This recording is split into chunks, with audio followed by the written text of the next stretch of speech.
Okay. Hello? Hello, hello, hello.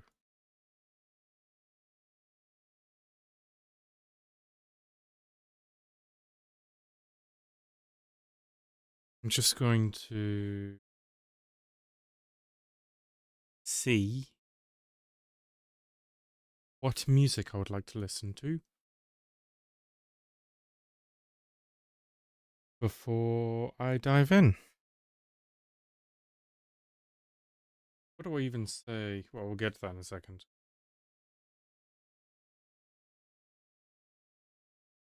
Start by picking the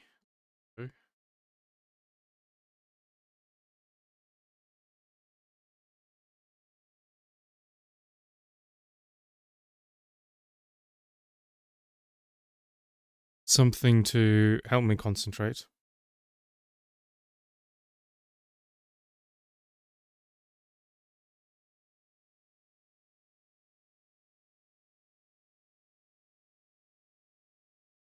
Okay, that's perfect. I got something. Um.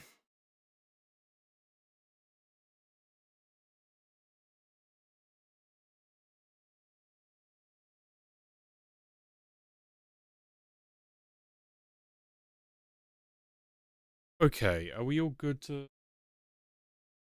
let's check everything?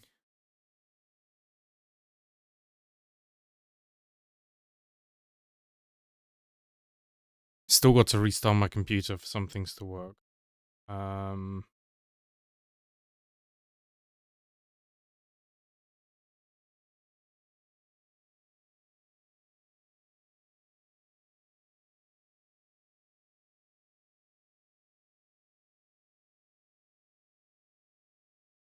So,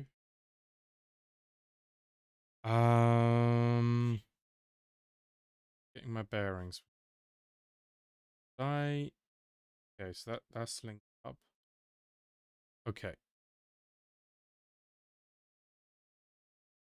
so we're still working on a duplicated job collapses into an existing job. So 1 second.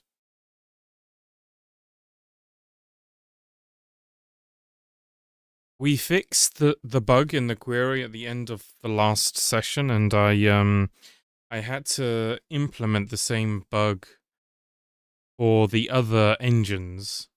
And while I was at it, I also tried to do something about this so it's less finicky. I just gave it a quick hack of a solution, but I don't think it's enough. So, but it's not really a high priority. I'm gonna bring it down. Also, I fixed this one. I'm gonna bring it down and put that one there because I think that one's still not fixed.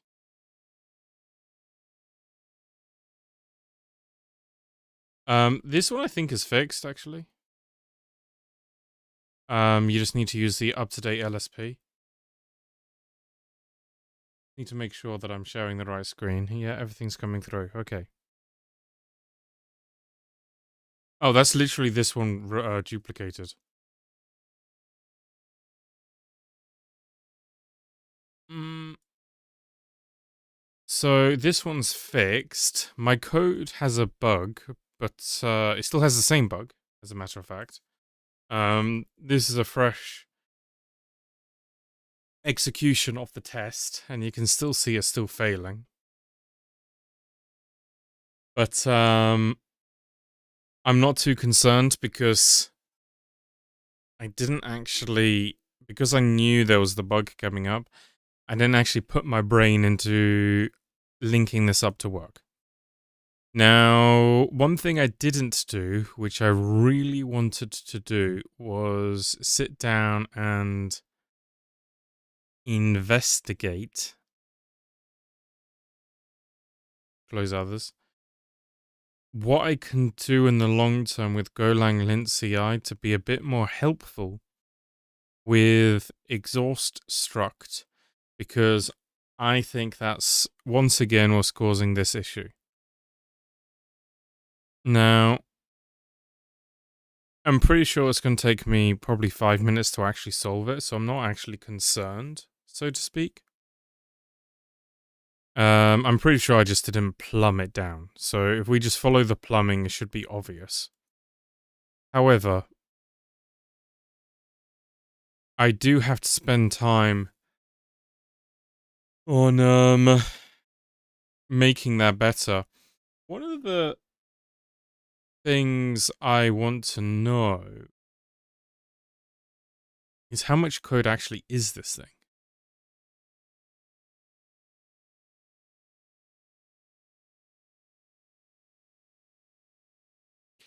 And the reason why I say that is maybe I need to make a fork.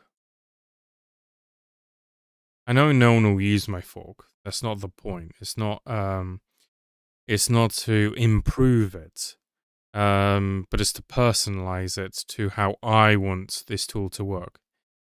Because I'm probably people are already happy with how this tool works, and it's probably just me who doesn't, or maybe I'm just like using the wrong options. I did have it slightly working with my old setup when I was running it from Bash, but I had like all of these exclusions, and you can still see them if I go back to Z. You see here exclude because it couldn't tell.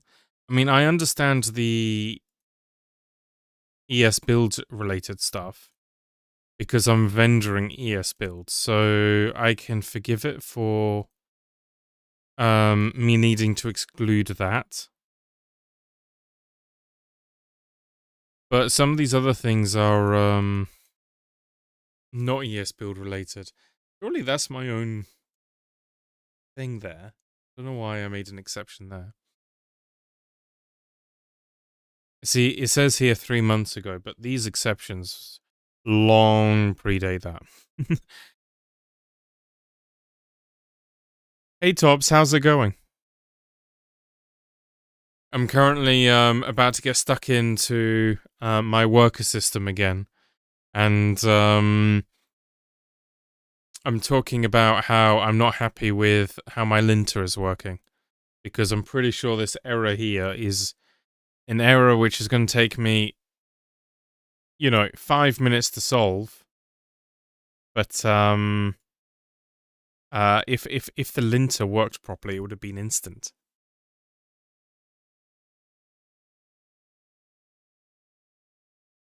So I don't know if I should actually get into the business of forking this linter to make it work like I want it to.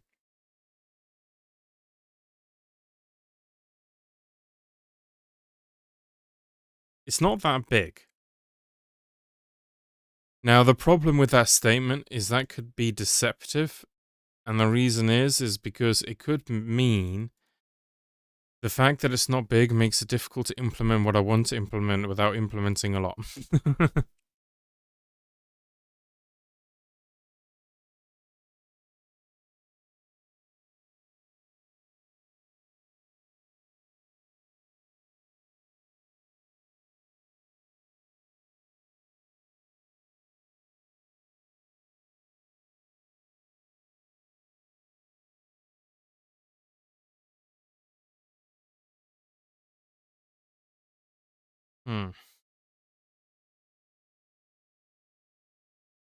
Either way, let's see if we can just I might do that afterwards. What I might even do is I might even just ask Claude. These types of tasks where you're finicking around with the linter are the perfect things for AI to look at. So, I'm pretty sure we just need to plumb information. So, where was I? We were working on the unique key. I remember that for deduping.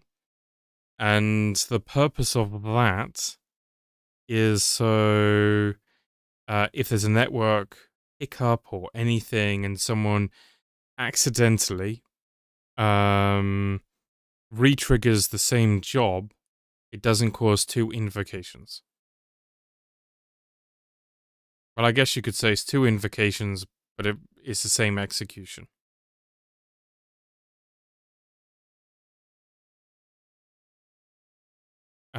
So it's idempotent. Idempotent? Idempotent.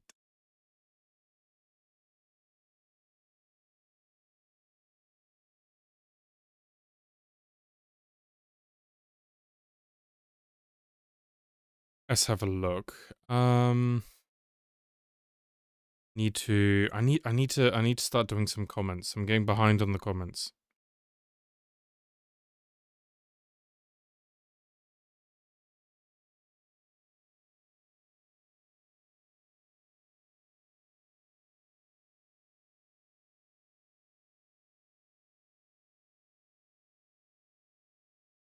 So you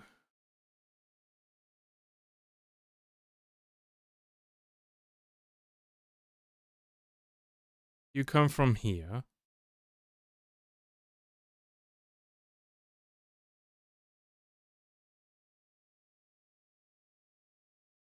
Well,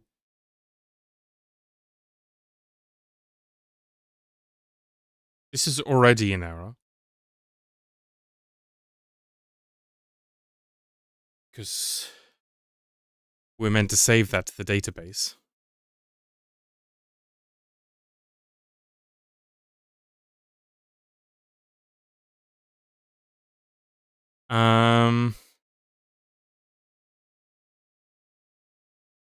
Is that already my issue? Closer, closer.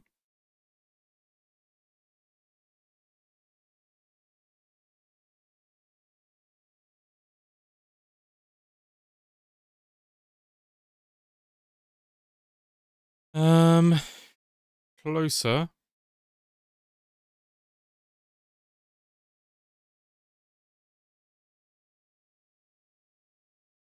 See, once again, this is the exact type of error that exhaust struct would have warned me about.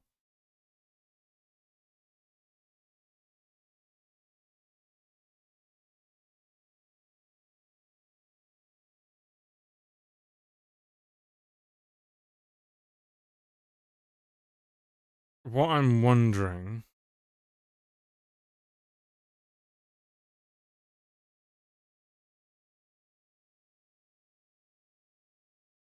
This is completely incorrect, is it not?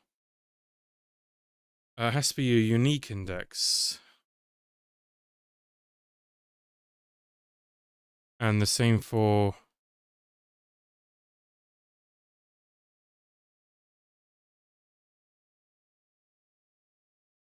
SQLite. So that didn't help. Same issue. So that is correct now.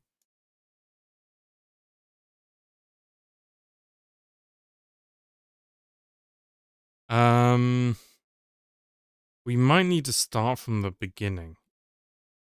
And just see how we plumb this all the way down. So how does that happen? We start with NQ. You start with NQ. NQ request. How do we pass you down? Where do you go? You go to build spec. And we're not passing you down. So that's another place exhaust struct would have caught. Oh, it's doing something. Oh, it passed. It passed, but why is it passing with a panic?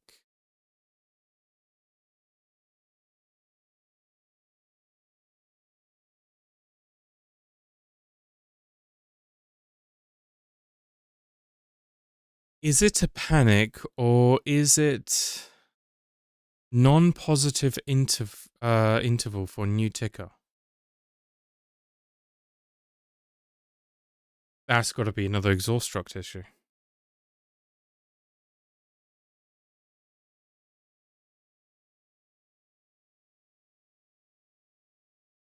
I really need to get that linter working. Honestly, without that linter, Golang really sucks.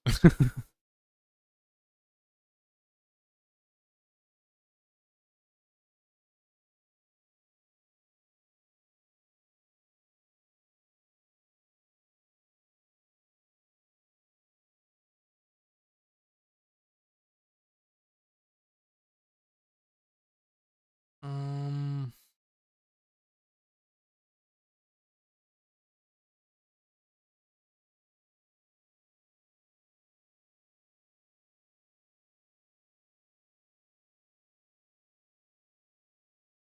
So this is telling me is a non-positive integer for new ticker.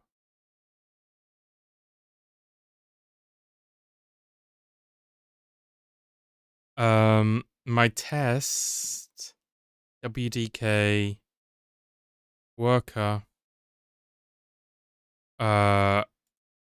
No, it's not where my test is. It's a facade. Tests, integration, worker.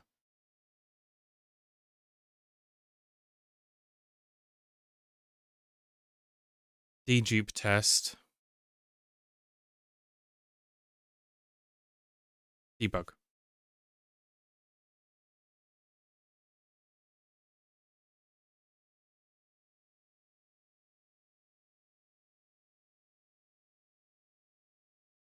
Let's see what's in S.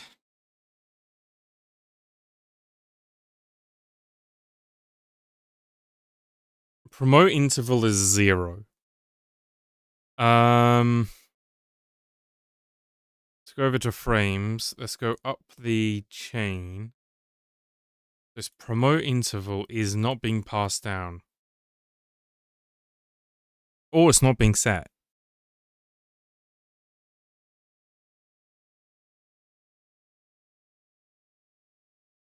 Or it's not being set.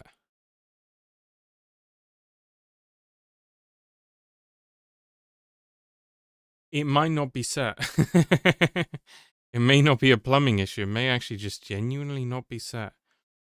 Because, if I recall correctly, if we go back to our other test, which was at the bottom of... No, it wasn't here. So this was the snoozing thing I made, which we want to get back to soon. I don't know if we'll do that today, but that's implementing snoozing logic as a priority.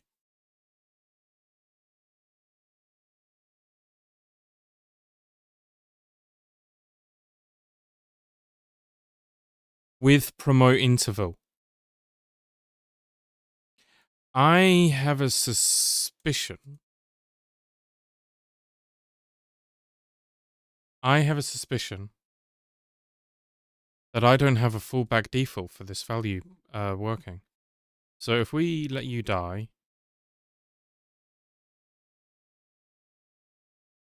do that, are you now happy without erroring?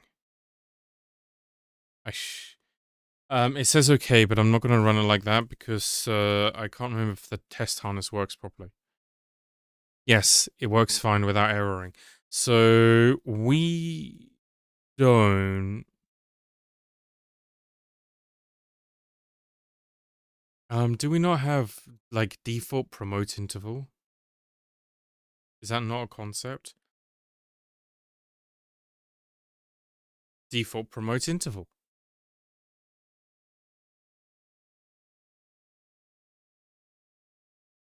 And it's been passed in here.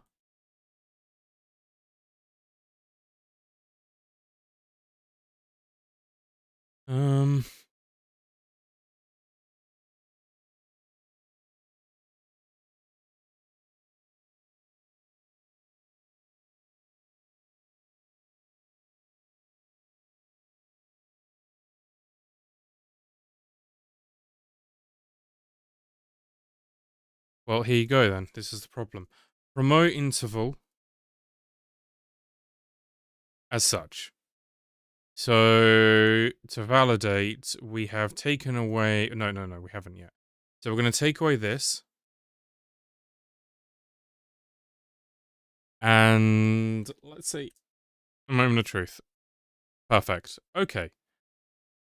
That's nice.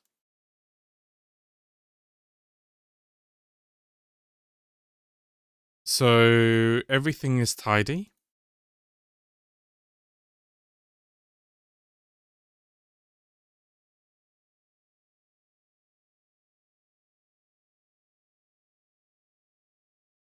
So the next thing is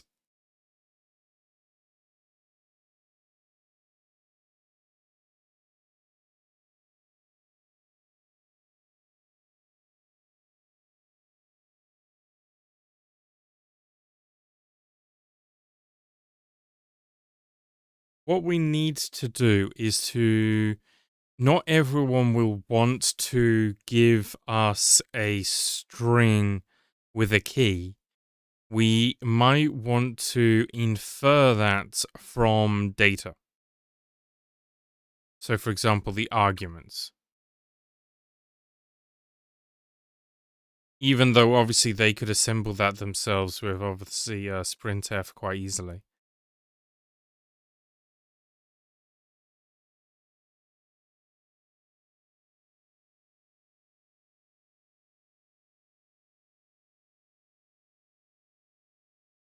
Duplicate unique in queue by args collapses. And then the way that this would work is you don't do with idempotency key. You do something like with idempotency data.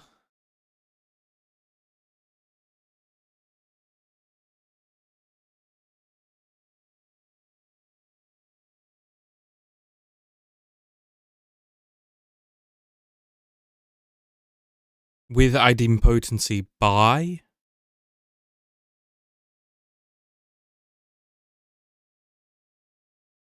With idempotency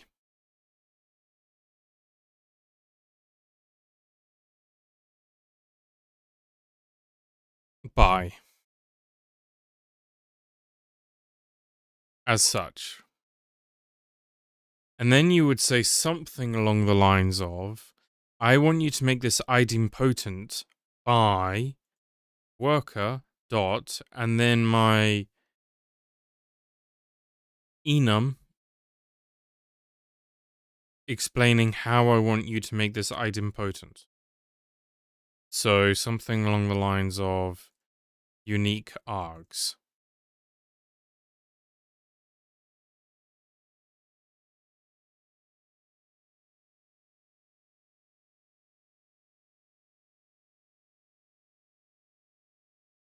And then, obviously this doesn't exist yet, so it will just be errors. And then the idea is that if you're rerunning the same job with the same arguments,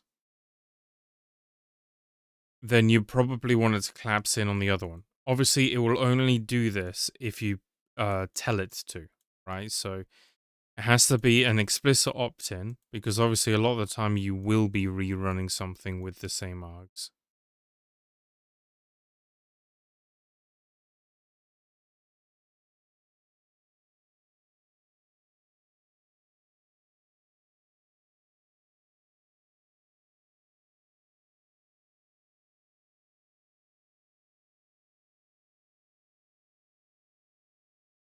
And then there would be more ways than just args to do this.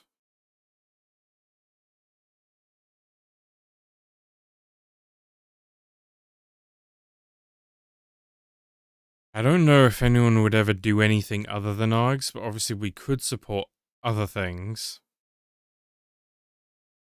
Like kind or queue.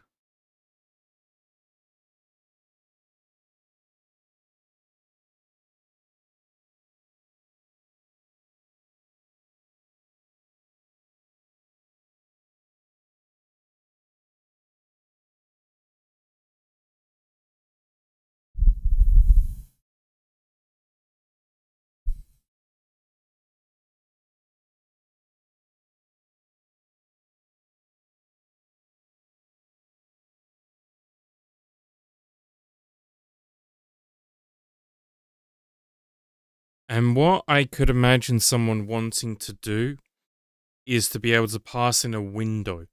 So they could say,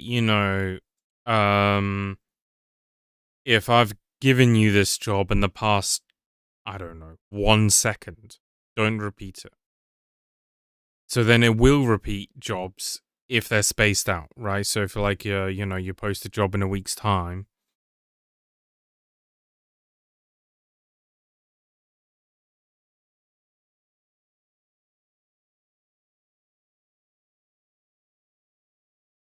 then it doesn't trip you up. If you were just trying to use this for um avoiding hiccups.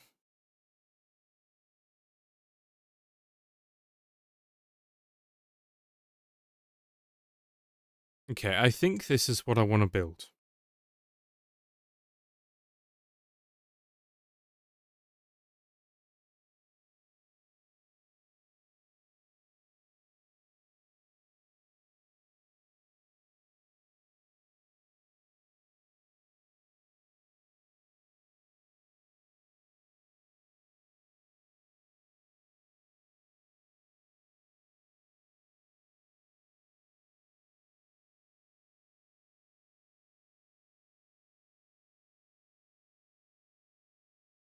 Well, let's try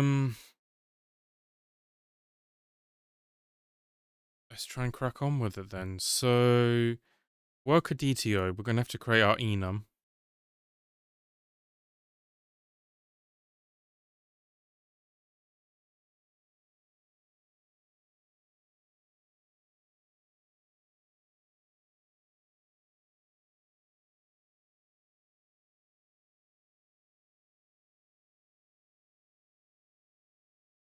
Trying to figure out where I want to place it, if I'm gonna be honest with you.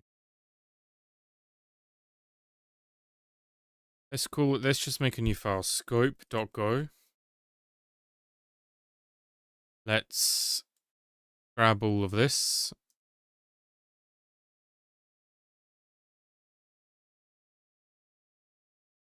So then we could say something like,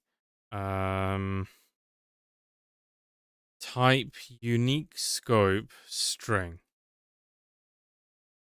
Unique scope selects which fields of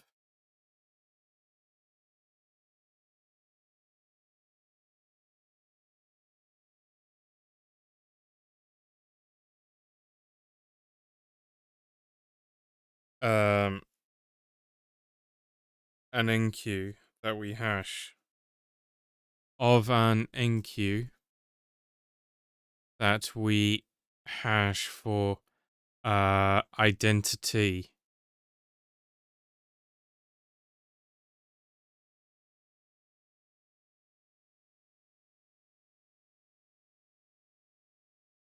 Dedupe.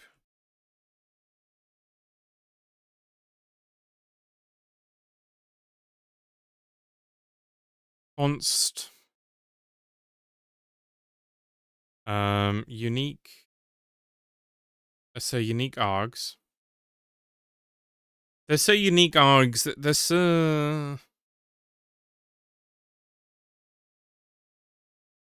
I think I'm going to be coming back to what these scopes actually are in the future to define them further. But yeah, this would be unique scope. Let's say args, whatever.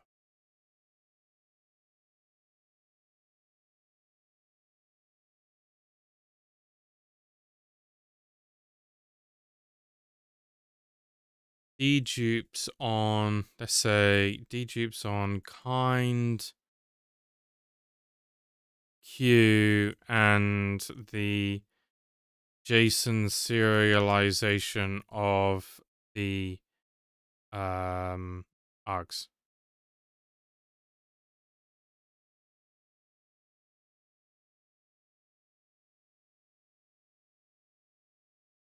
The full stop. My linter asks for it. Blah blah blah. Unique key. So you'd only ever dedupe, I think, on key and Q if you had a very small window. Unique key dedupes on... Sorry, not key.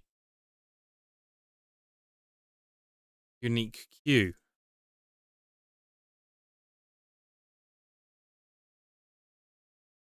Dedupes on Q only.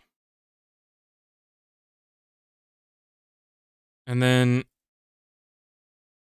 unique args, unique Q, unique, let's say kind. Like I said, I'm going to have to rethink all of the different options.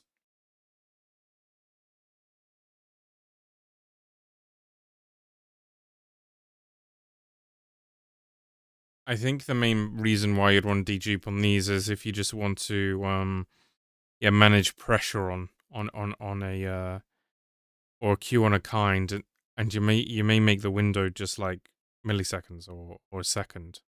That would make sense. ARGS is the one that I expect people to use the most.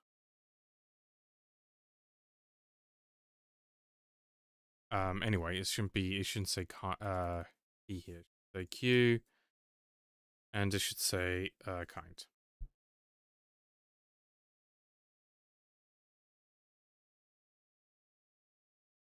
And then we can go to our facade, and we can expose this.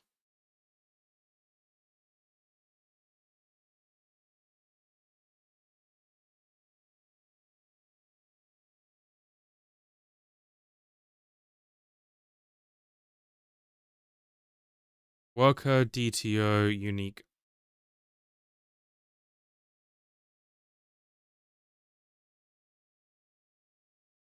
Am I in the type block? I'm in the type block, that's why. My bad.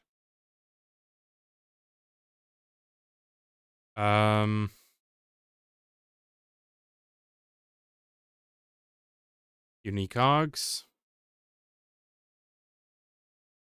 Worker DTO dot unique Q. Worker DTO dot unique.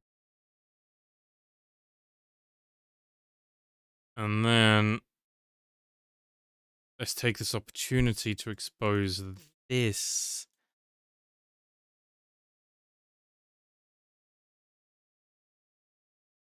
Walker.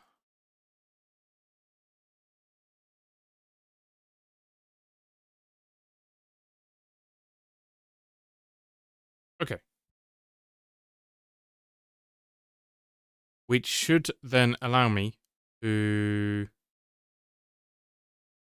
do something like with idempotency, what did I say? By idempotency.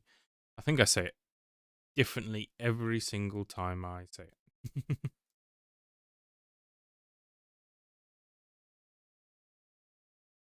Right. So that won't work until I change what I just put there. But first of all,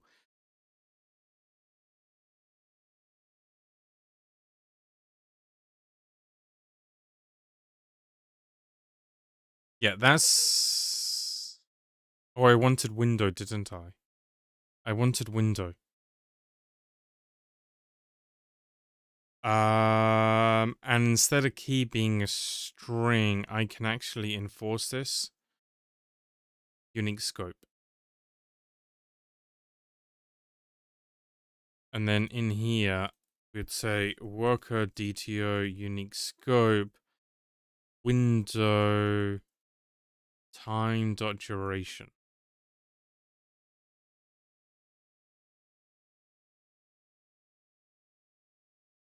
Scope.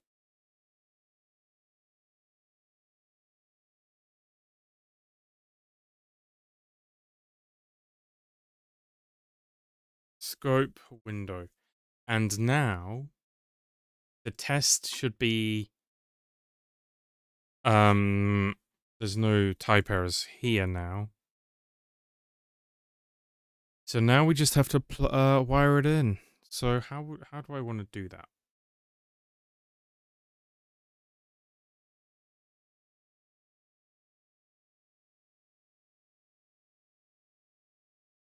I think what I'm going to do is abuse the current scaffolding already for unique key.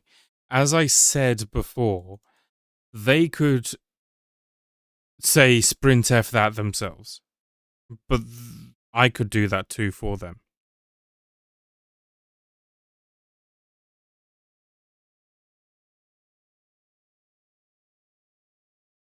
Whenever it comes to string manipulation, I always take a moment to pause to think if I care about performance or not in this situation. I think the answer is no.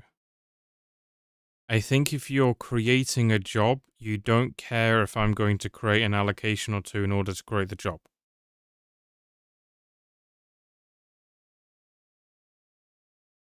Because if you were to care, you would batch them.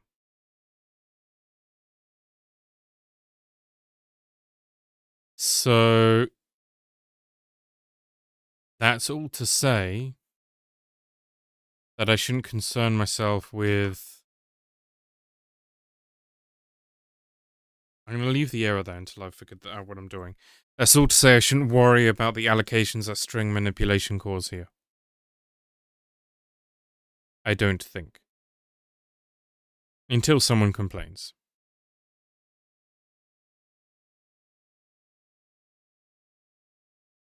Therefore,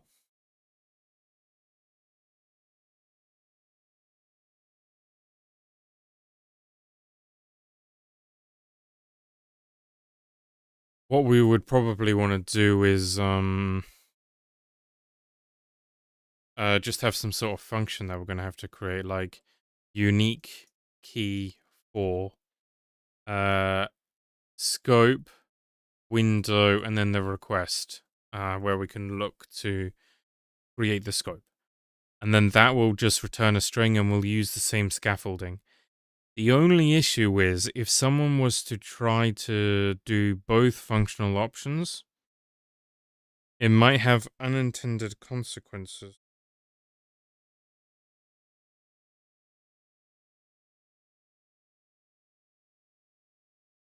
If rec.uniqueKey has already been set,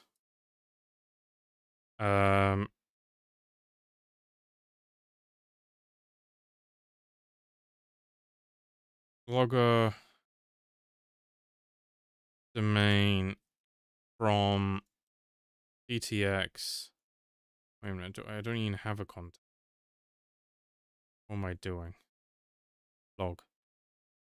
One. You have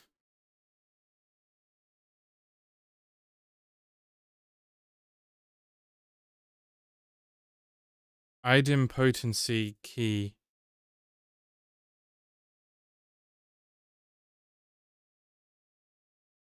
I'm trying to figure out if I want to log on the. In the log, should I call it unique key? Idempotency key.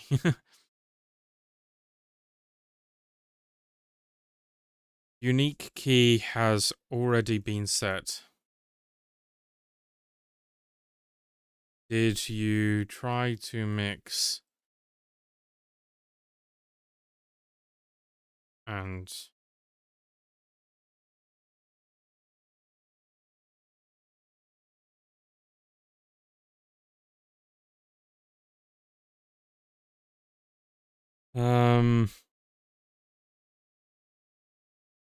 existing key, new key, and then we just override. So this is just to attempt to oh no, we haven't calculated the new key yet.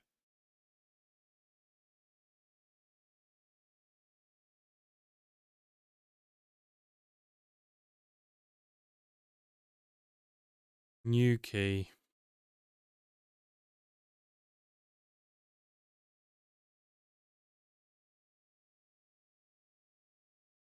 Oh yeah, it's not like that at all. Sorry, it's not like that at all. I'm thinking like sprintf. This is the logger.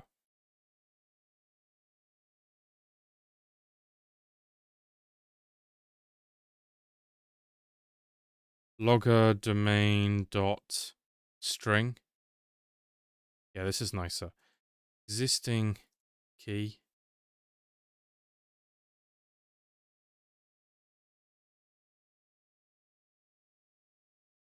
Logger domain string new key.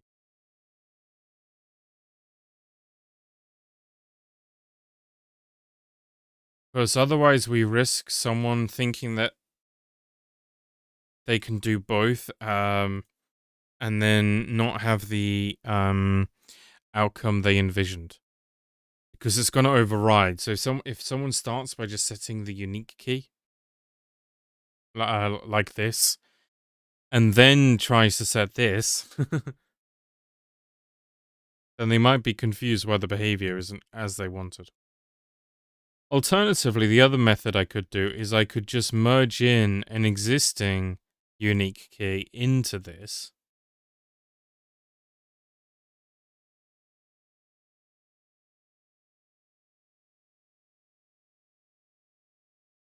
Whatever. At least we're minimizing the foot gun.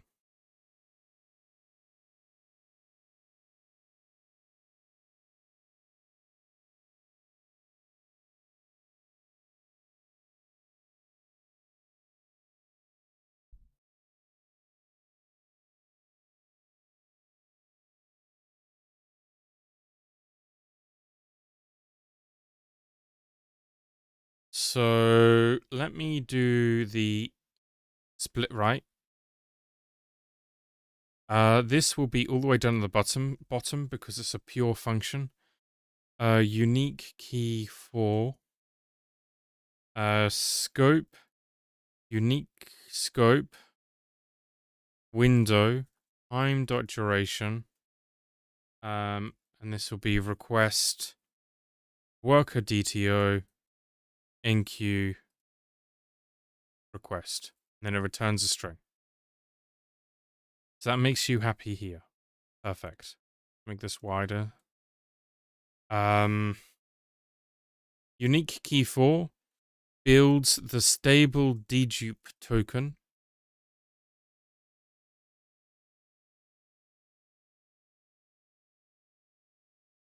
Let's think for a second what it is we're actually going to do here, and then we'll finish up the rest of the comment. The key thing is that it takes the scope, which is the unique scope, which selects which fields to hash, takes window time.duration, which buckets the epoch component, takes rec. Oh, I jumped. Didn't mean to do what I just did. Tried to hit the worker DTO enqueue request, which supplies the kind queue and payload.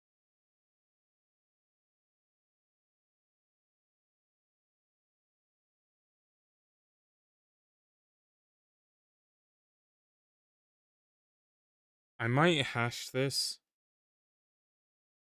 It does cause an extra allocation until I pull the hasher.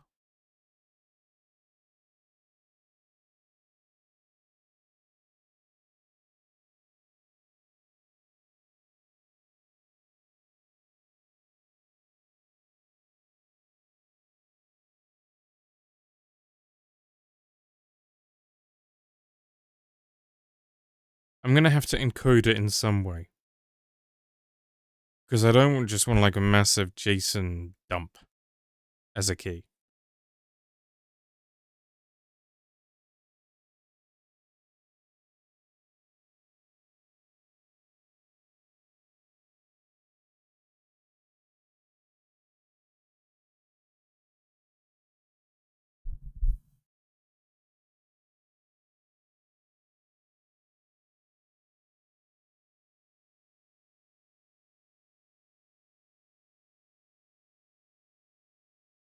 Let's hash it to begin with.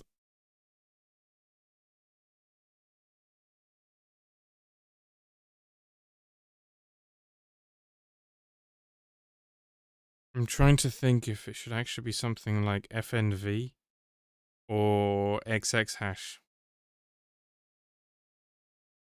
Or if I should just put in SHA-256 for now and then figure it out afterwards. Out of both of them, FNV would be the fastest. Because FNV is the best at small things. And then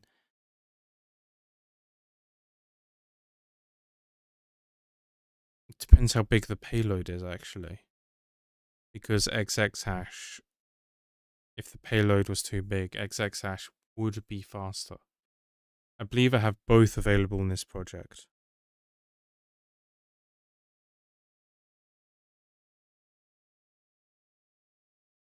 I think the answer is XX hash. Let me... SHA-256 versus XX hash versus FNV performance. The main difference between FNV and XX hash is the fact that XX hash is more simmed friendly, if I recall correctly, and so it is faster, but with small datasets, FNV actually pulls out ahead.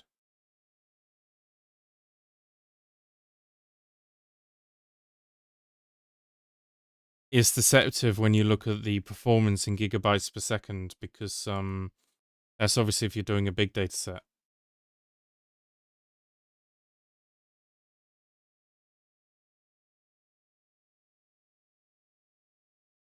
But I can't remember at what point the threshold changes. The reason why I say that is because, I mean, I could benchmark it.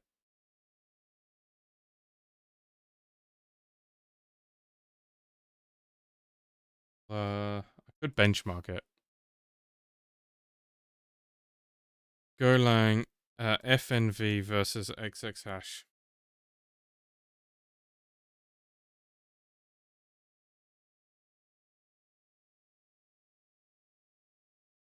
Yeah.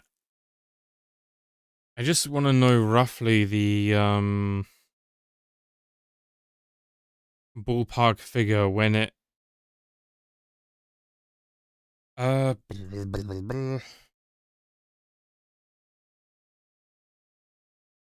that's a good point. Collision.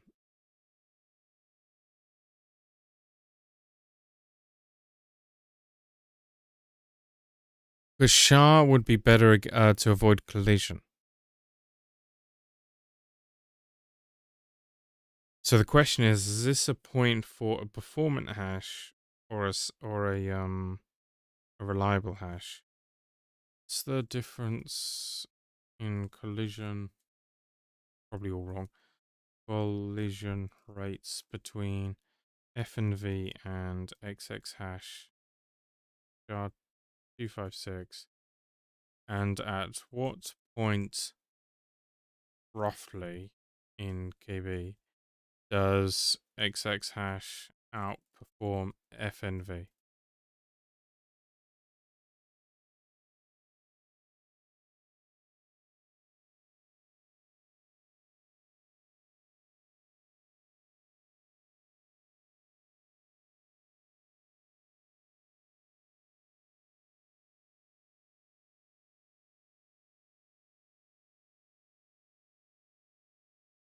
XX hash outperforms FNV long before the kilobyte mark.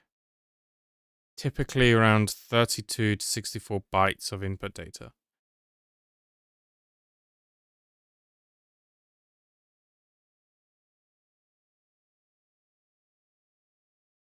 So I think this is slightly wrong, because I think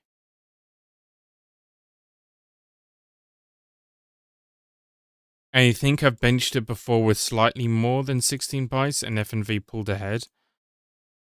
But it does seem to be implying that but 32 actually yeah, around this is around the point where I probably was actually not.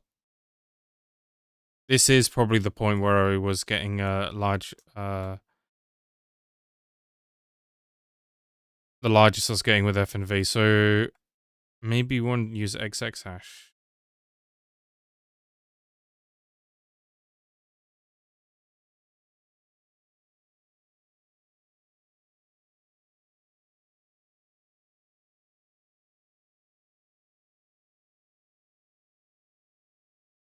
So the collision rates for XX hash and FNV are the same.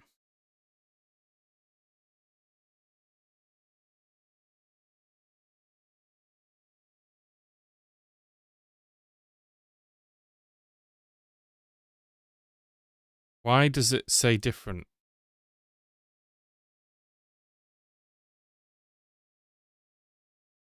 Probably because it's AI.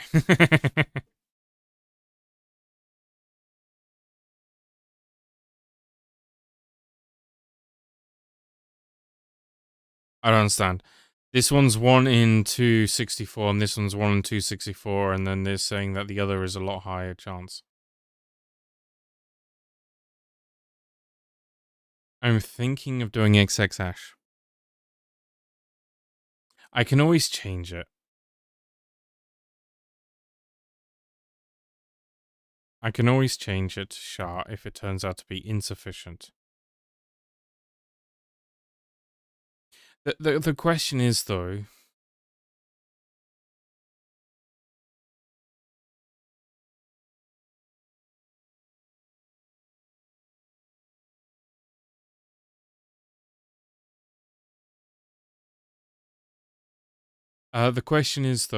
do we even care about performance in this path? Because the answer could be no, and which the answer is SHA.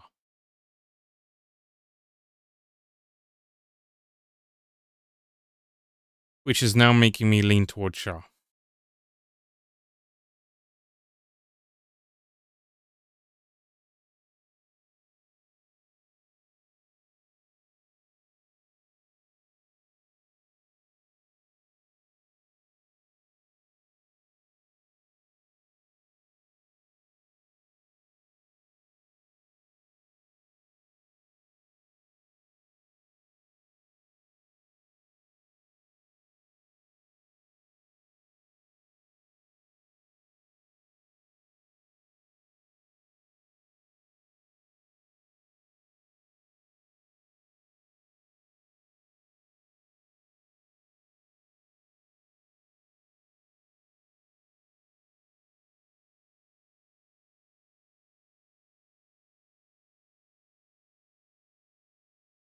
I think I'm going to do XX hash and then see if we have problems.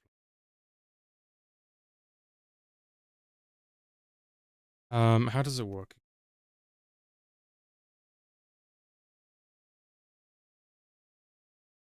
Let's say hash. I think it's the same as SHA, if I recall correctly. They follow the same interface. So we're not pooling it yet. Pooling it would probably make a bigger performance difference of than which hash I'm using, funnily enough. But we can come back and do that in the future. Formats, f print f, and then we can put it into the IO writer of the hash.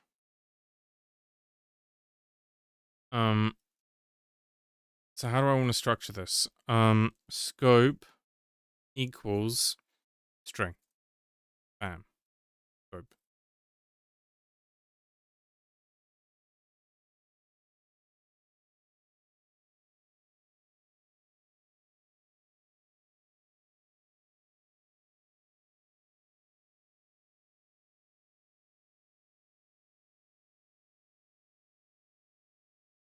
Put a dividing character in, so we don't trip up based on the data entry.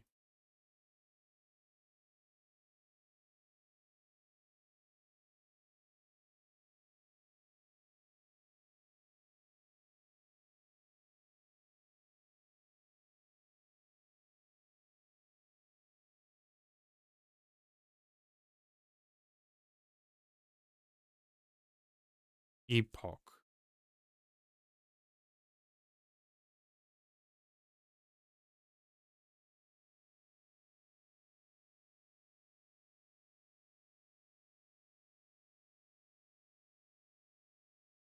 If window is greater than 0, epoch equals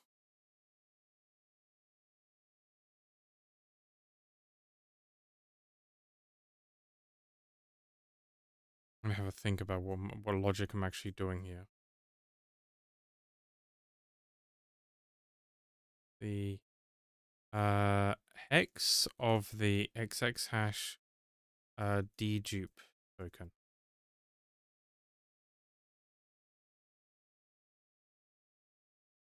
Okay, 1 second.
Right, okay.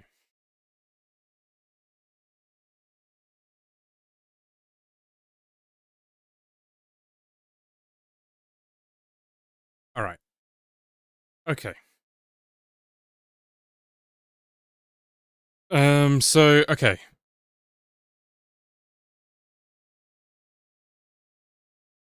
Epoch.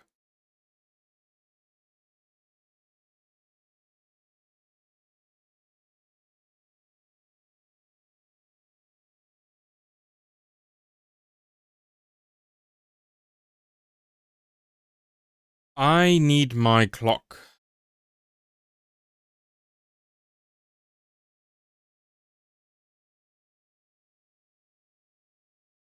I will need my clock.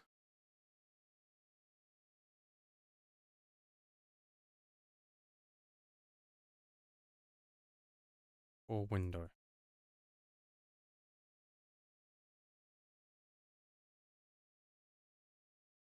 Um,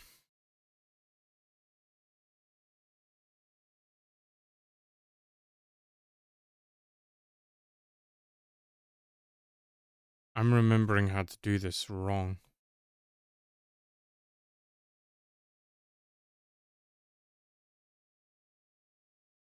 No, I'm not.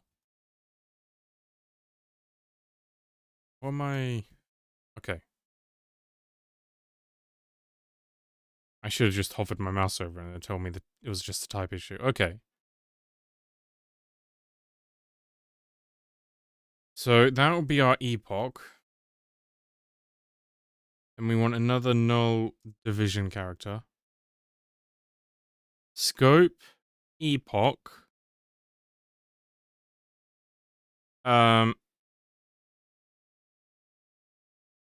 Kind. And then my null character.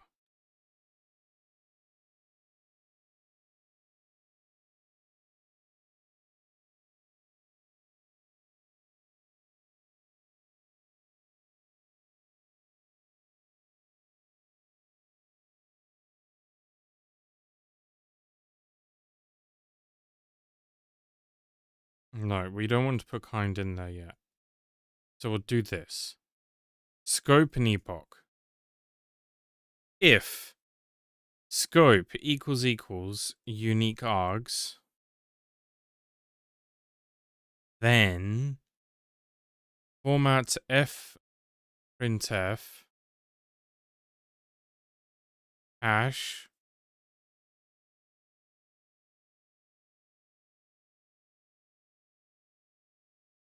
kind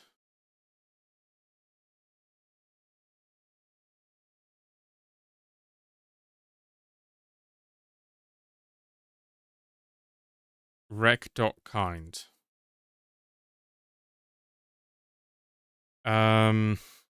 What did I say args also did? It did kind, it did q.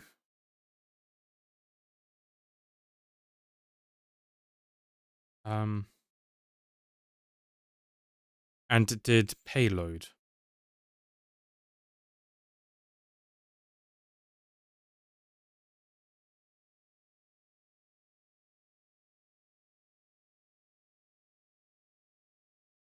Rec.q, and then we're gonna have to serialize that.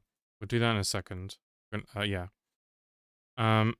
If scope equals worker DTO unique kind, then it'll be format f printf hash. So this is kind.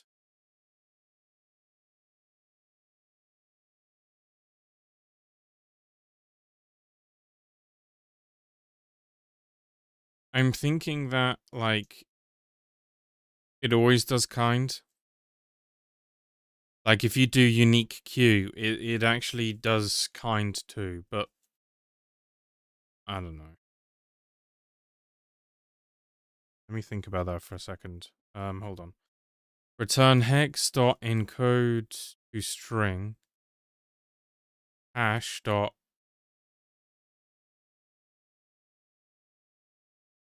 sum nil.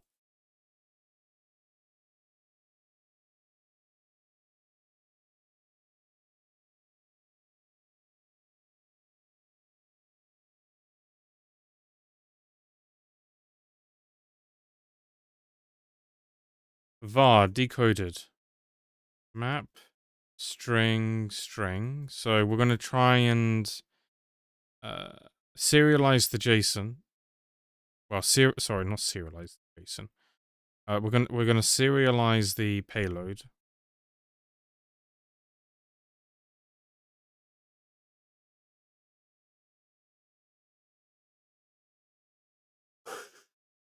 Oh, JSON. That's gonna be our JSON, not std JSON.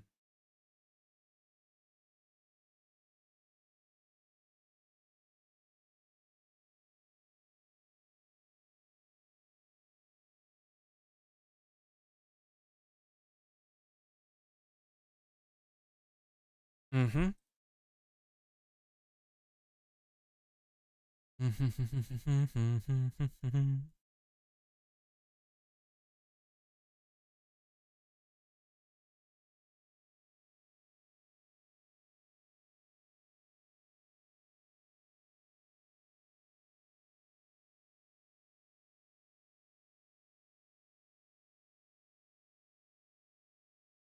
um.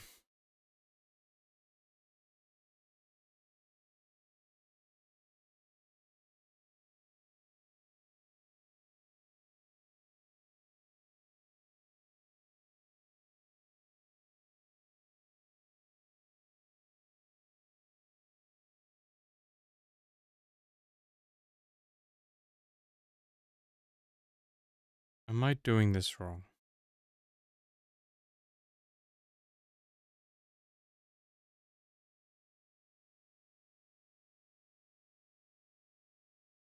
Am I doing this wrong? Because should I actually be doing...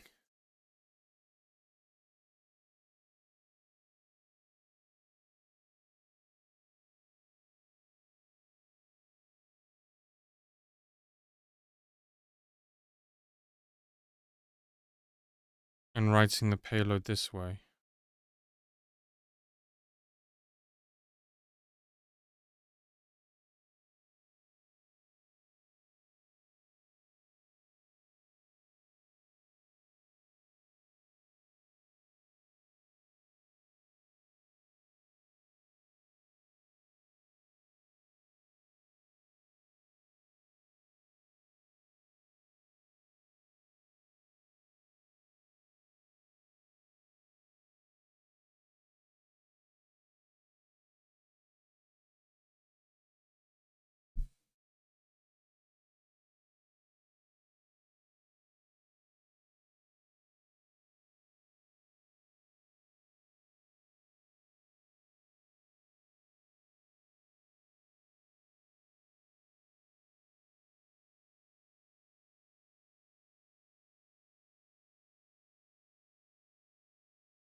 Yeah, because this will put it into a more stable structure, wouldn't it?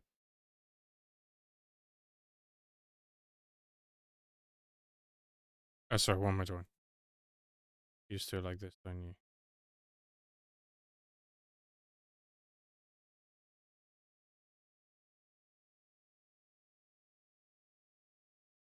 Because then you're happy here.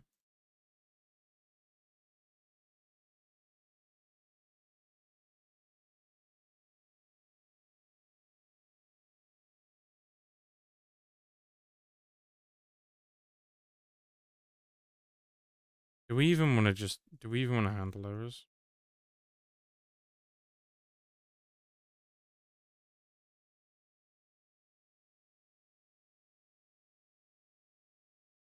It doesn't do it, so what?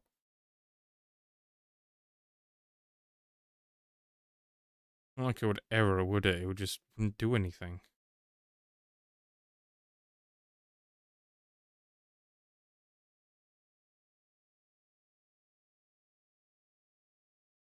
I mean, I could make this look prettier if I put it in a function.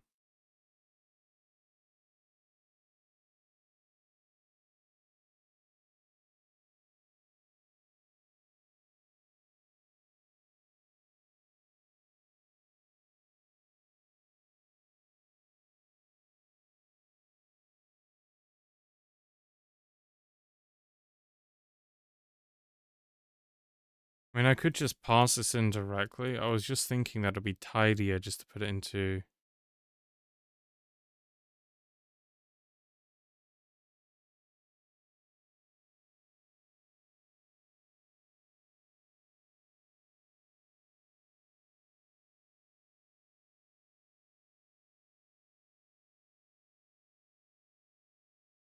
Maybe I should.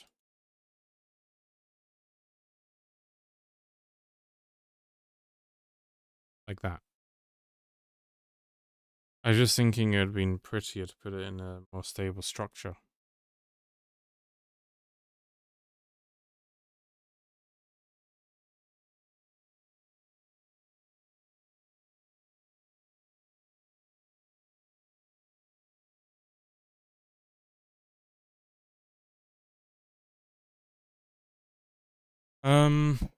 What does that mean it works?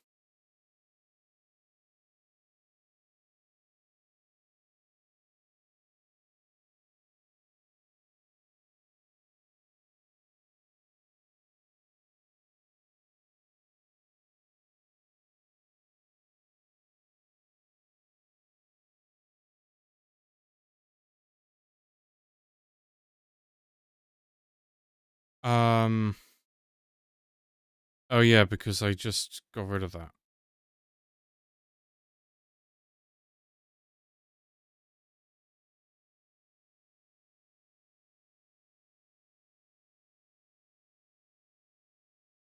But that works.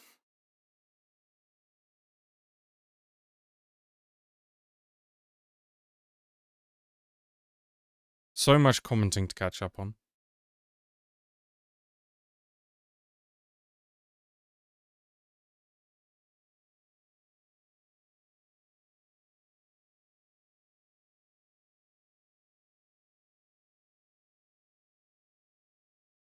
See, what I'm wondering is if when you do Q, it also does kind.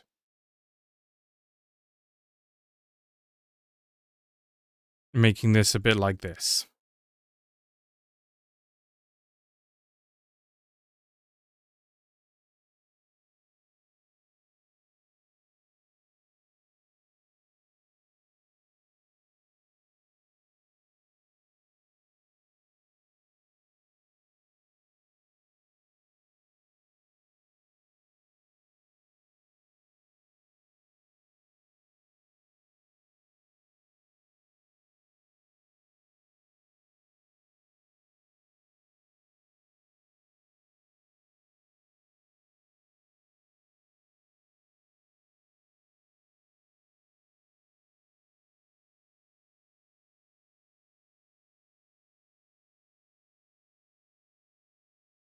You can obviously do this a bit tidier.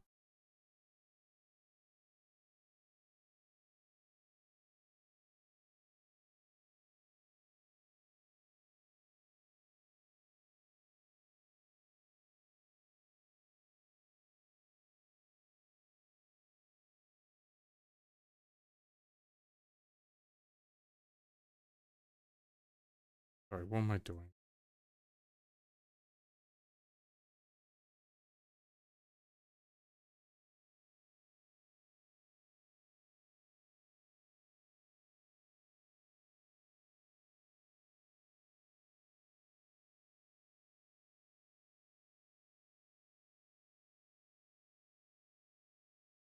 You're not gonna auto format?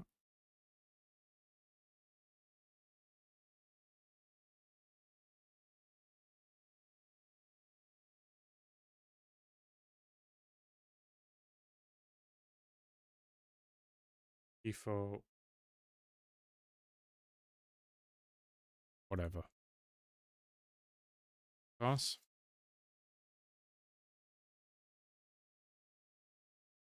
So that's tidier because then it's a flat dispatch.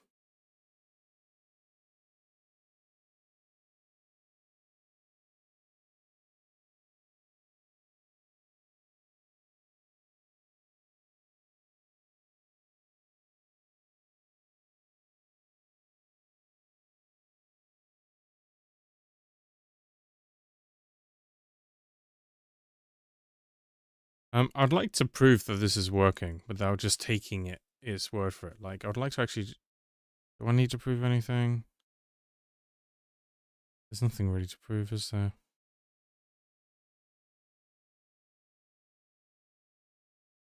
I think it's obvious it's working.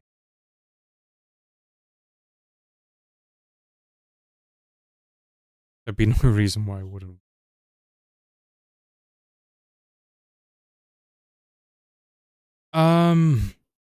It's not working. Because that is a suspiciously short key for unique args. Unless it's because these args aren't stringable. No, they are.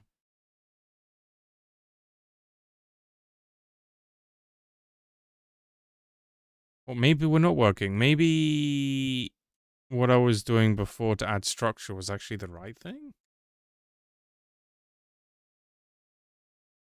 What did I do wrong? Can I see what's in the hasher before it sums it?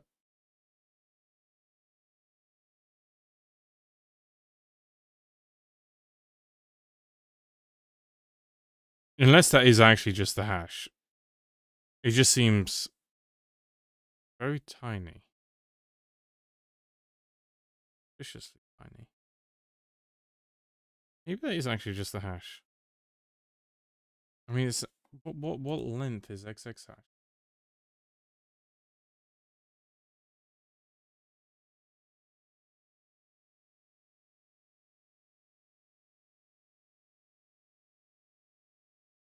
Oh, it's actually tiny.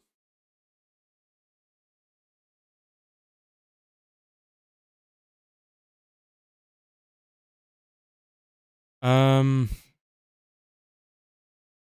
I using the 64-bit or the 32-bit?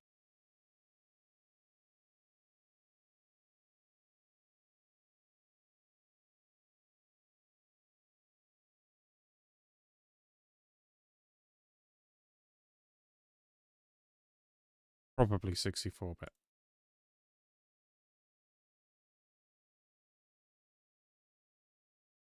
Either way, I just wanted to check.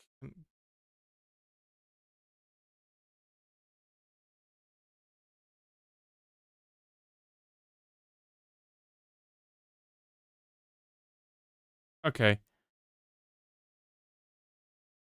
Huh?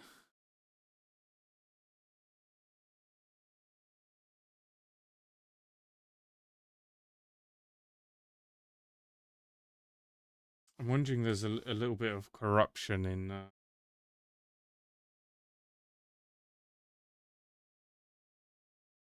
with how Z prints this. Could have done it in this order, like.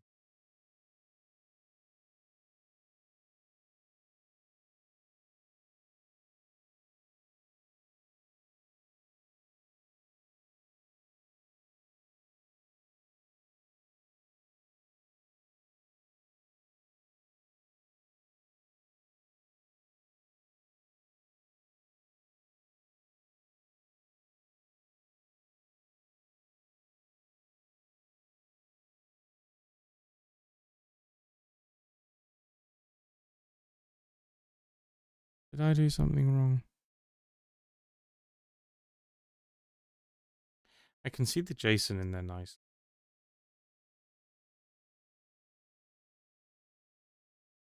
The queue isn't set, but that might make sense because it's default. It's LCOM.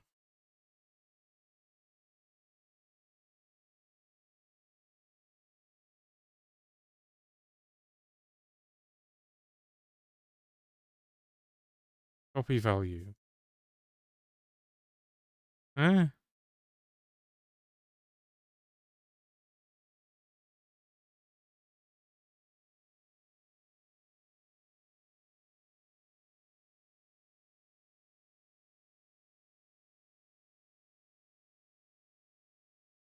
Is that intentional? Is that just how it works internally?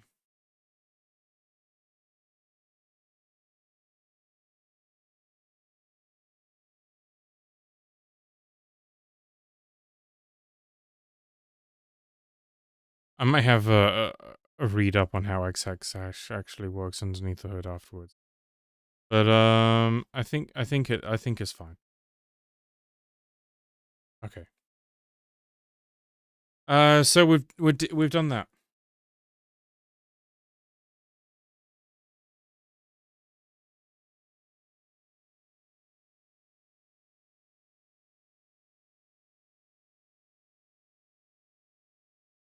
Done.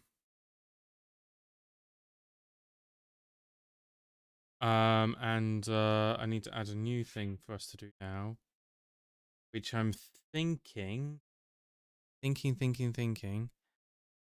there's anything else to add here. I mean, I could add all the other tests for the other. I think I'm gonna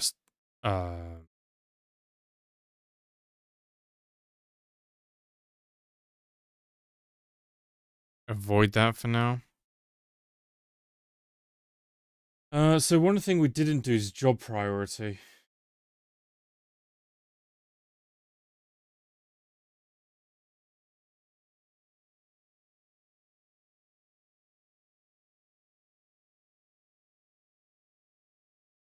Because right now, I think we plumb it in. We have no tests on it, though. I think we plumb it in, but we just do nothing with the concept. Okay, so before we dive into this, I'm gonna think to myself. But the first thing we're gonna have to validate is how well it integrates with the store, for sure.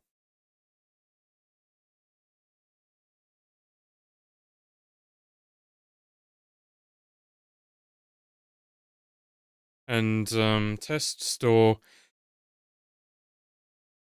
claim returns high priority first. So this is what we're going to work on next. Test spec, store, job schedule. Say this is job low priority.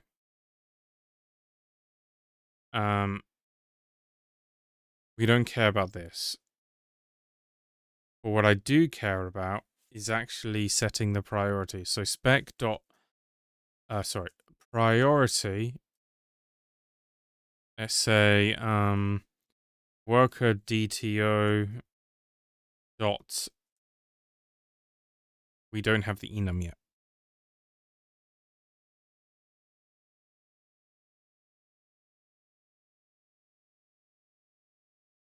Low priority, priority low. I don't know. In 74, that's a new one on me. So the new. Let me just.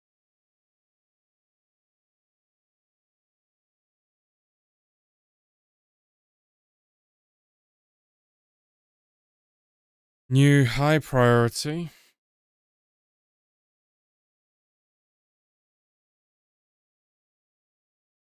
So we make two things, a low priority and a high priority. And then we want to see if we go to claim them, which one gets claimed first?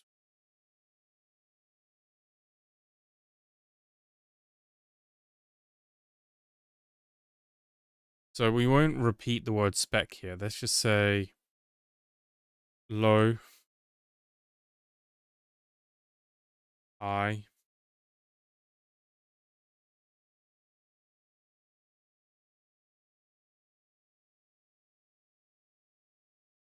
Let's enqueue both of them. So enqueue low.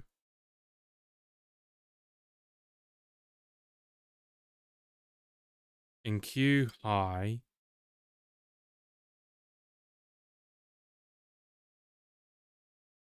So we're enqueuing low first. Not that that should matter, to be honest with you. However, when we go to, well, it could matter actually. Store dot claim due. Is it random? No, it would matter because it's going to prefer the oldest one, I think. So store claim due. What did you want? Worker ID.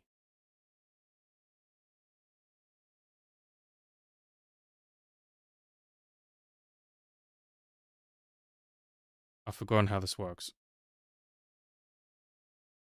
Oh, it's just arbitrary. It's just arbitrary. Okay, it's arbitrary. Rose, we're only going to claim... Why are you unhappy? Why did you error? No new variables. Okay, cool. We're only going to claim one. We're going to expect one in the... we're going to expect one. So we're going to claim one. We're going to expect one.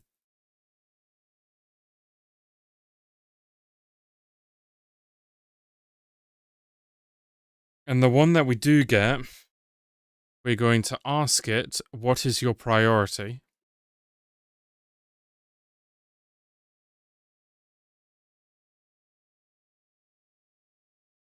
Or we're going to ask it, what is your name?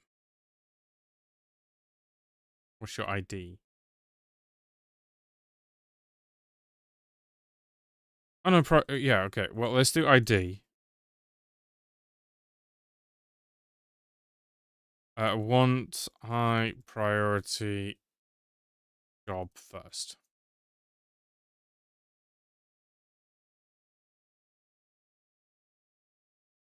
So by default, if I was to try this, this should consistently fail because I think we order by... It does fail. I think we order by oldest first.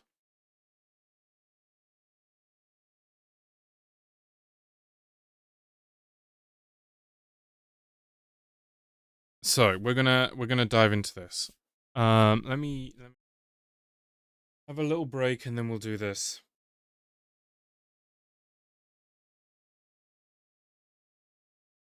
This is obviously the linchpin of actually having a system which could be used in production because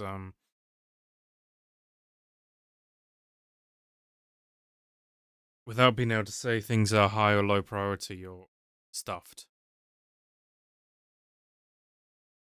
I think in the future I'm going to have a lot of priority levels, but we'll keep it simple for now.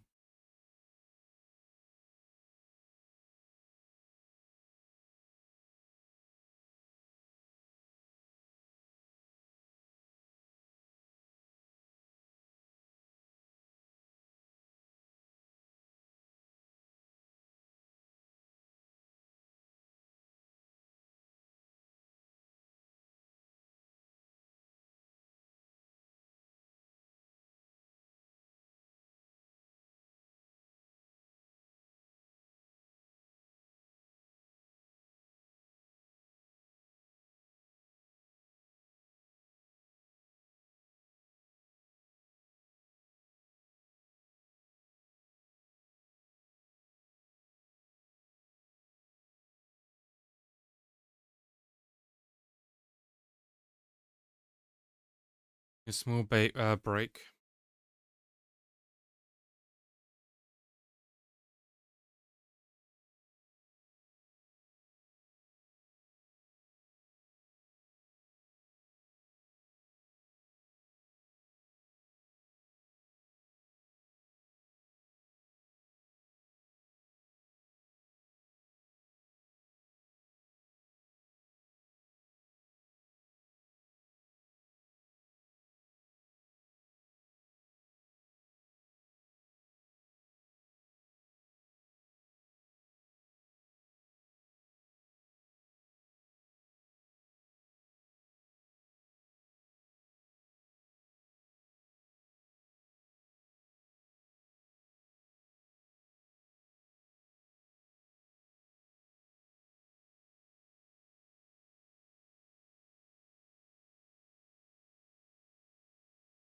Okay, I think this should be quite easy, if I'm going to be honest with you. At least this bit.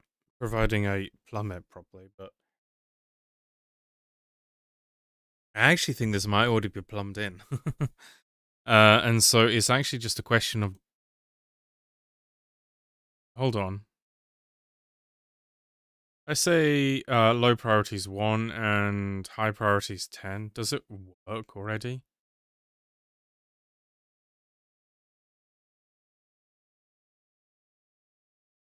No. Oh, it does. It does. It does work. Oh, wait a minute. So I've already implemented this.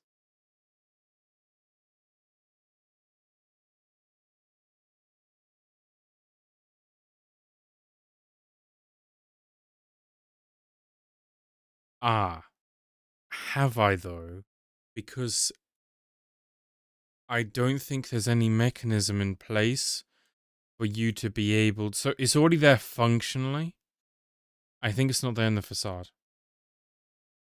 Yeah, that's what that is what is missing. It's just the facade.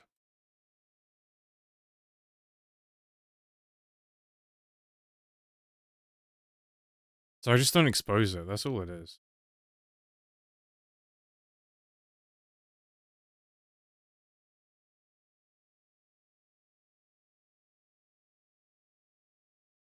I bet you all of the plumbing is there though.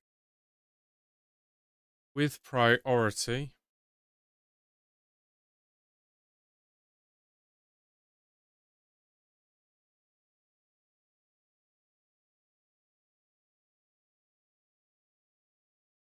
Well, hold on. Let me do that then.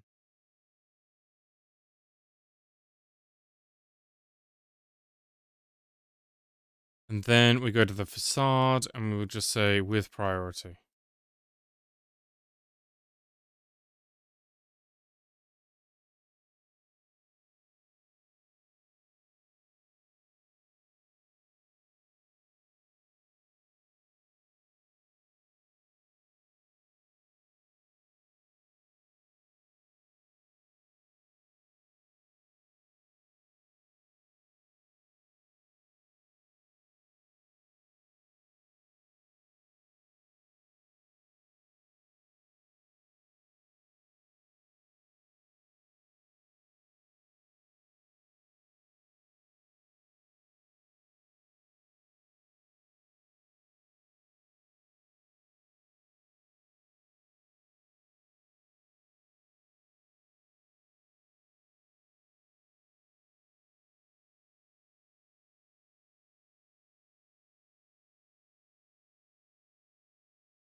I mean, that's it. It's already going to be working. But this was a lot easier to do than I thought it would.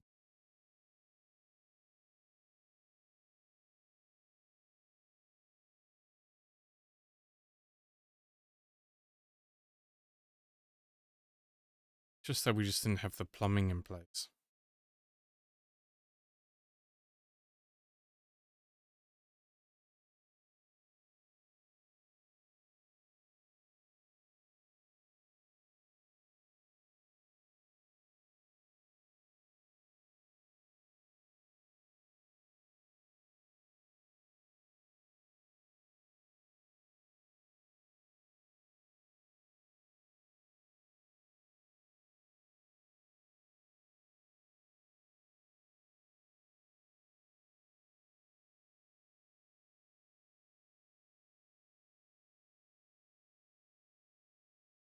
Trying to think what's the next thing to do. Um, if not to dive into the snooze.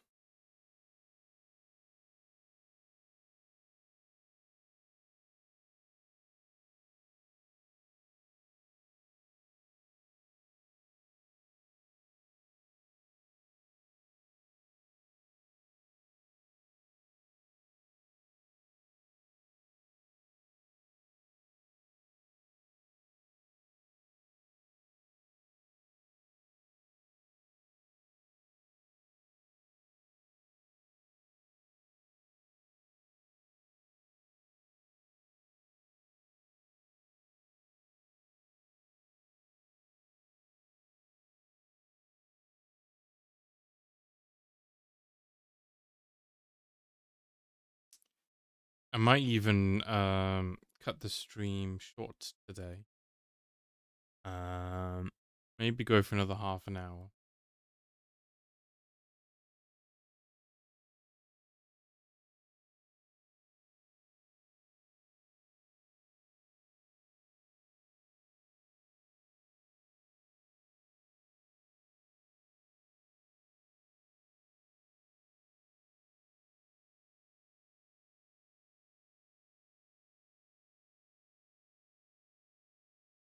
Um, we might be getting close to just implementing snooze.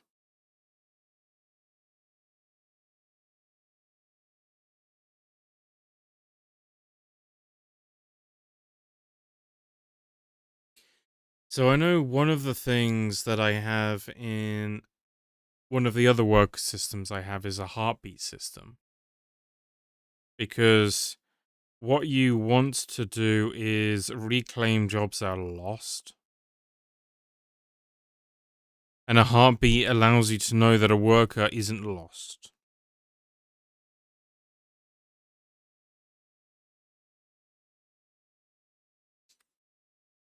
So we may want to build a heartbeat system next. Because you can't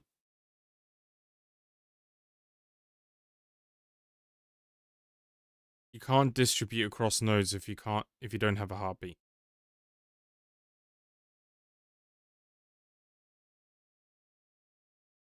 It's basically a way of saying I'm still working on this job, don't worry, it's not crashed. You know, if you might have some legitimate jobs that take half an hour to complete. Whereas if you have a system where you think any job older than 15 minutes may be crashed and you want someone else to pick it up rather than just leaving it hanging in, in the dead letter queue or somewhere, then you need the heartbeat to be able to determine if this job is actually doing work or if it has if the underlying worker has died or has hung or whatever.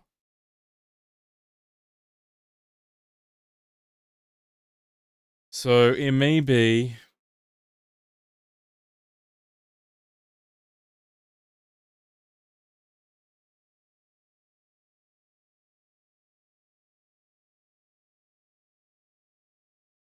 the next thing is to implement the heartbeat system.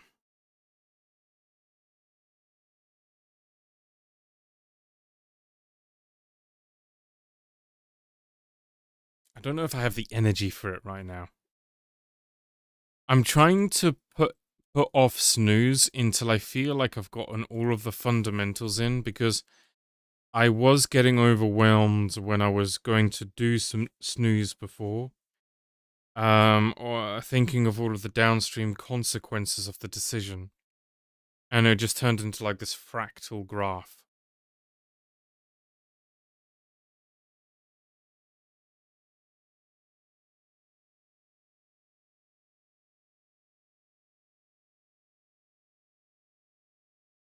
So we would have some sort of like stale sweep, which detects jobs which are potentially dead. And the heartbeat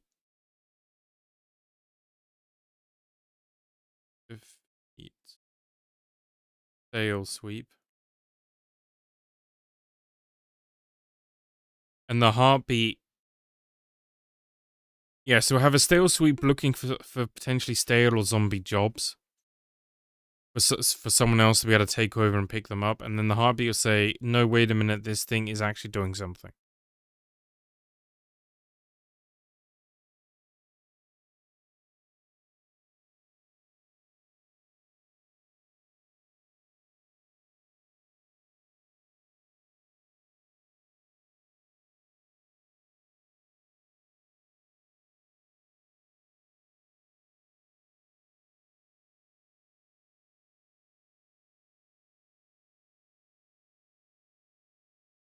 We're probably going to want to, because this is all going to be time-based, we are going to need to clock.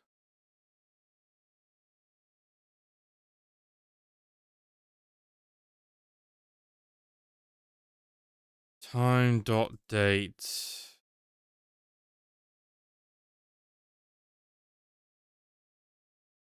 Date dot. Sorry. Time dot July. I'll just put 0. Day 11. Hour. Too late. Minute. Let's just put 0 everywhere.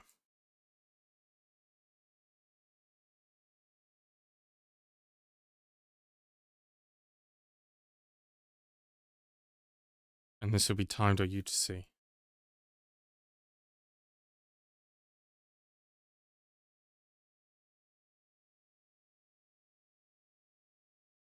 Clock is clock dot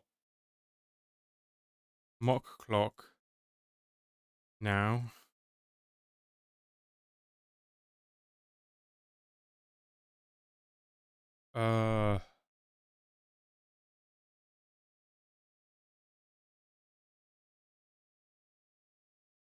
Oh no, sorry. New mock clock.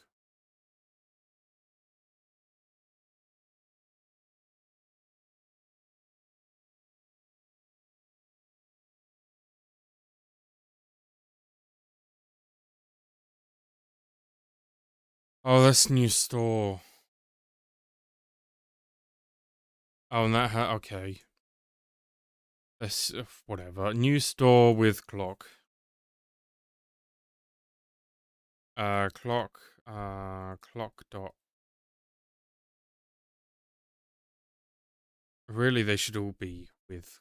What doesn't matter.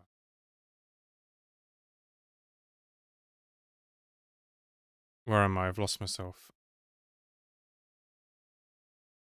New store with clock.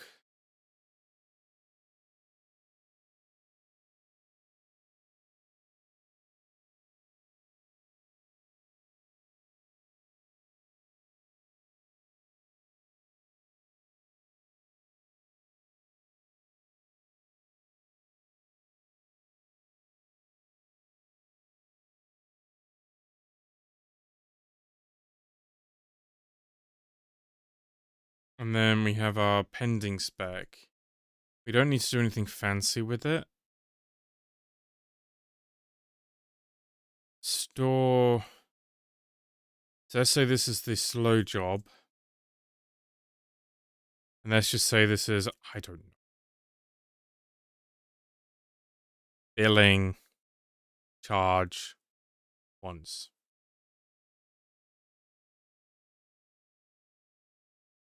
Let's ensure that there's no error. So let's say enqueue job slow. Then we'll have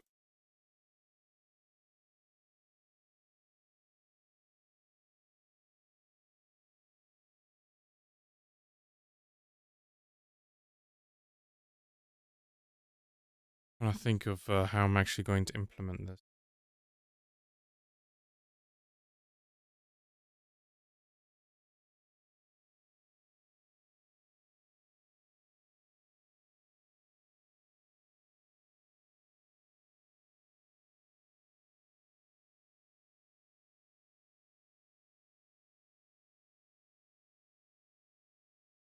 we have to claim it, because by claiming it, that's effectively picking it up.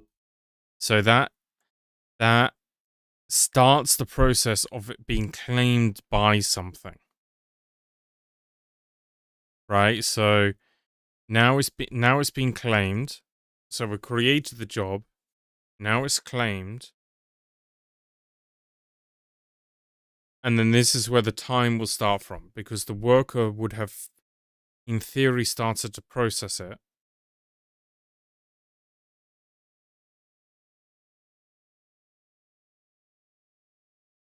So let's say we want to jump visibility 30 seconds into the future. Clock dot advance visibility.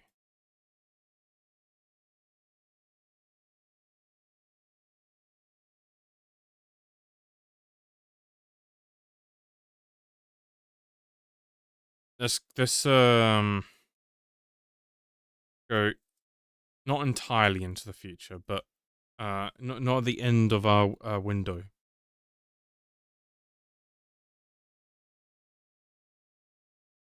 Because the visibility window is when the sweep is going to hit. So let's say 25 seconds, we trigger a heartbeat to say, I'm still working on this.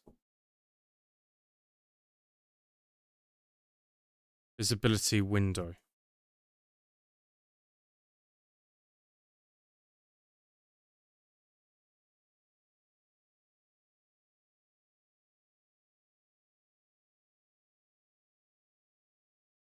So then we could do.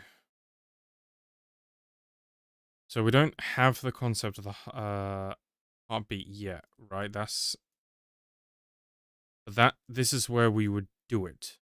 So it'll be something like store.heartbeat.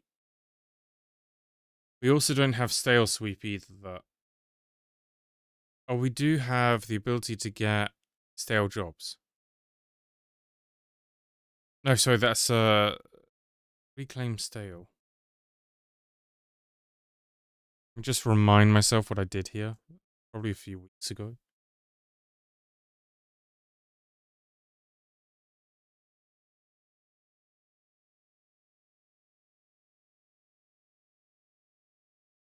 Okay, so we're trying to beat that. So, well, we're not doing reclaim stale. We're doing heartbeat, which doesn't exist. So heartbeat.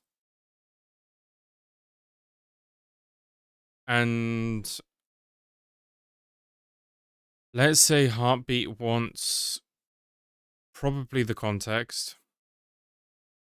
It's going to want to know what job it's like beating the heart for.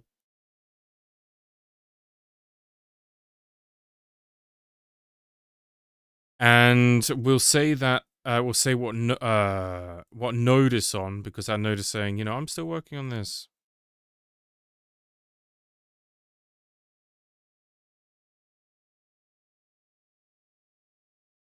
Okay.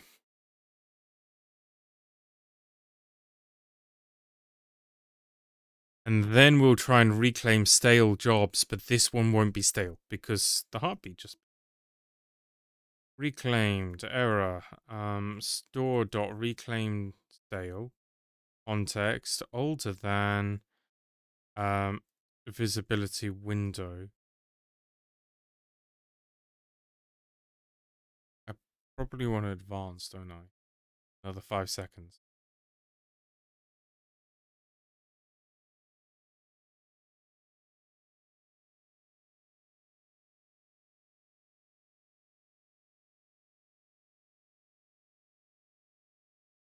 So now we're at the edge of the window.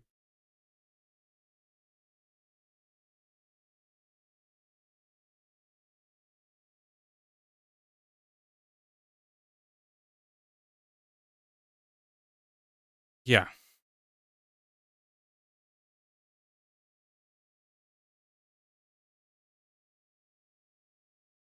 So we can test this to begin with to validate that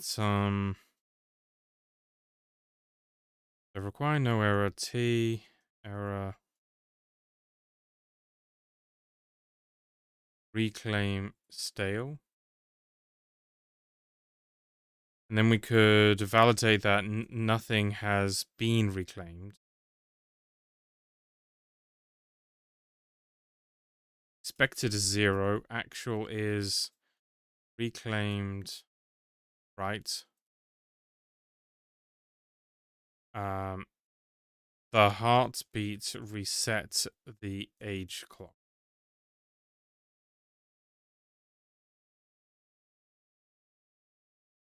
And then we could validate that the job is still going.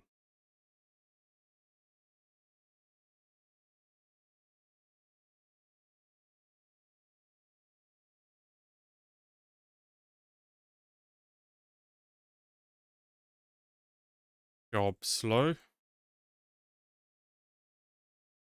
Require no error. T error. What am I doing? Blah blah blah. This will be get job state. And then we could validate require equal that is running.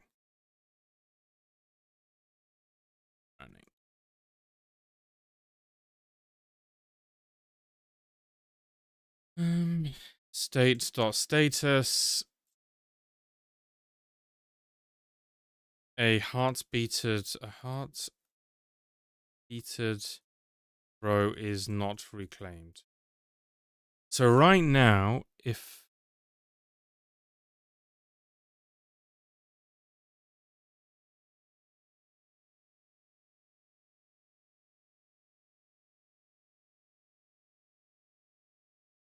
I comment this out, we should fail. Because it should reclaim it.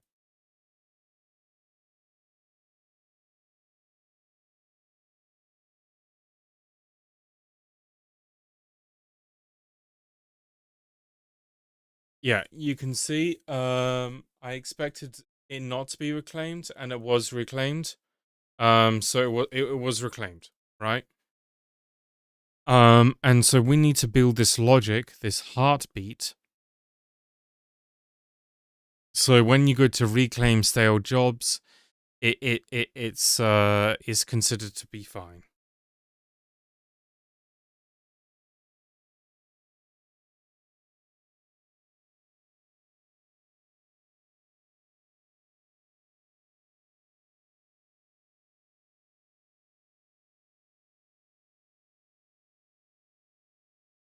And then we could have just the inverse logic, just for simplicity, because I don't know if we have it. So no heartbeat is stale swept. So this is all going to be the same, but we wouldn't have that. And then this would be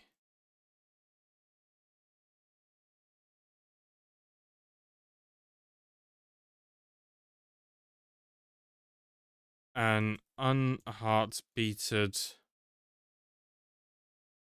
stale row is reclaimed.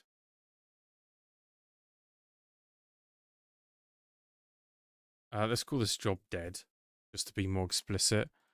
Enqueue job dead.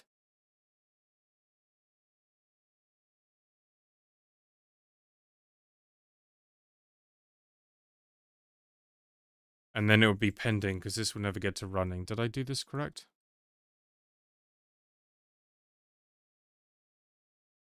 Oh yeah. This error is blocking me from running this. Okay. So that's the inverse, which already works. Now we need to just implement heartbeats.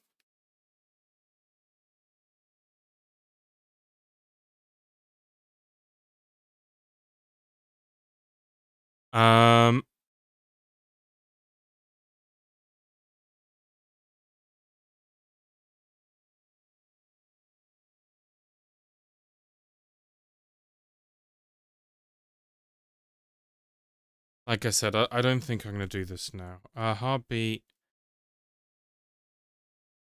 Yeah, no, it's getting too late.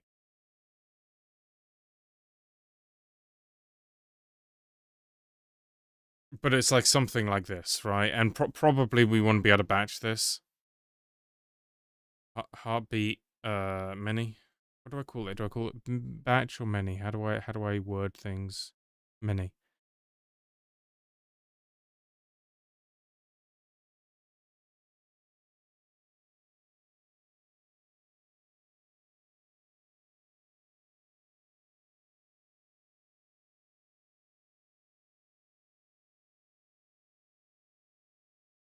And that would return, the count and then the heartbeat renews claimed at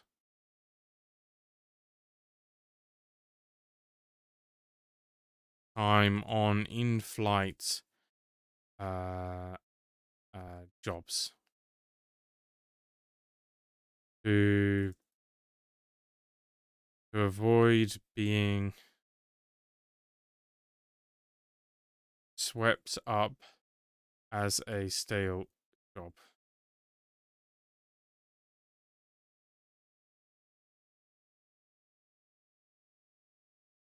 Heartbeat many renews claimed at time on many in-flight jobs on the same worker node in order to avoid being swept up as stale jobs. This is for long-running jobs which run longer than the visibility window, stale window.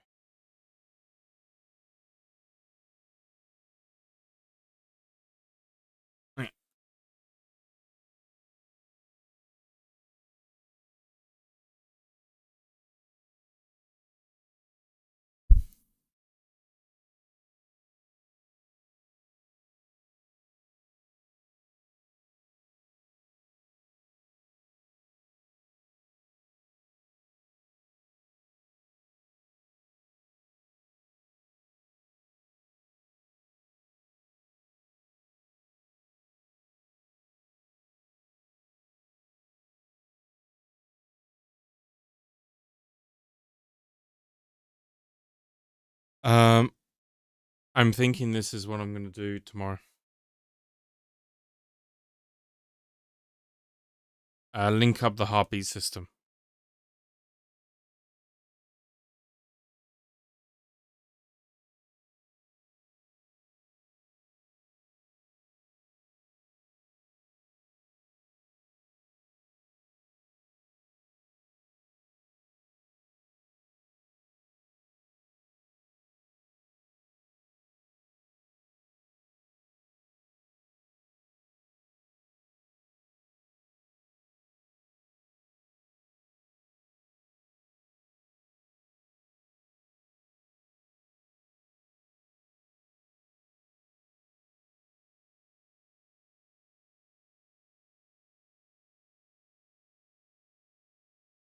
Okay.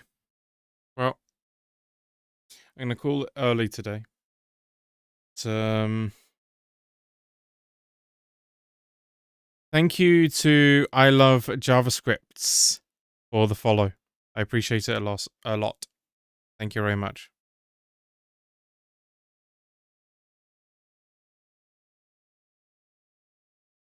I'm gonna call it early today and hopefully wrap up the heartbeat system tomorrow. That's what I'm gonna try and prioritize. And then after that, I'm wondering if it's time to start thinking of if there's anything left to do before I dive into snooze. But we'll see tomorrow. Anyway, thank you very much to everyone who participated in the stream, and I hope you all have a lovely day. And thank you very much. Bye bye. Bye bye. I might awkwardly wait another 15 seconds, then it says my stream time is 2 hours. Makes it feel more fulfilling. 8 seconds. Just waiting. Almost done. Oh, thank you to Dasky for the follow. I appreciate it a lot. And we just passed 2 hours. So I'm going to take a break here. Thank you to everyone who participated.